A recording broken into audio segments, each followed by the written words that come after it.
بدون نیاز به فر و همزن و خام قنادی به همین راحتی رولت یخچالی درست کنیم که خیلی هم خوشمزه است. همین اول لایکشو بزن، منم انرژی بگیرم، بریم سراغ. بیسکویت‌ها رو با دستگاه یا با هر وسیله‌ای که دارید کاملا پودر کنید. شکلات رو ذوب کنید و اضافه کنید به همراه کمی شیر.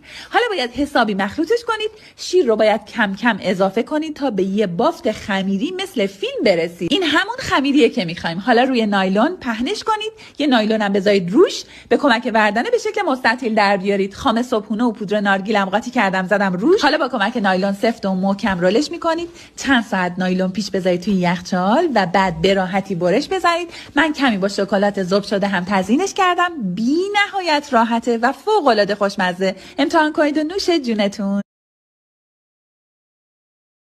بدون نیاز به فر و همزن و خام قنادی به همین راحتی رولت یخچالی درست کنیم که خیلی هم خوشمزه است. همین اول لایکشو بزن، منم انرژی بگیرم، بریم سراغ. بیسکویت‌ها رو با دستگاه یا با هر وسیله‌ای که دارید کاملا پودر کنید. شکلات رو ذوب کنید و اضافه کنید به همراه کمی شیر. حالا باید حسابی مخلوطش کنید. شیر رو باید کم کم اضافه کنید تا به یه بافت خمیری مثل فیلم برسید. این همون خمیریه که می‌خوایم. حالا روی نایلون پهنش کنید. یه نایلون هم بذارید روش، به کمک وردنه به شکل مستطیل در بیارید. خام صبحونه و پودر نارگیلم قاطی کردم زدم روش. حالا با کمک نایلون سفت و محکم رولش میکنید. چند ساعت نایلون پیش بذارید توی یخچال و بعد به راحتی برش بزنید. من کمی با شکلات ذوب شده هم تزیینش کردم. بی نهایت راحته و فوق العاده خوشمزه. امتحان کنید و نوش جونتون.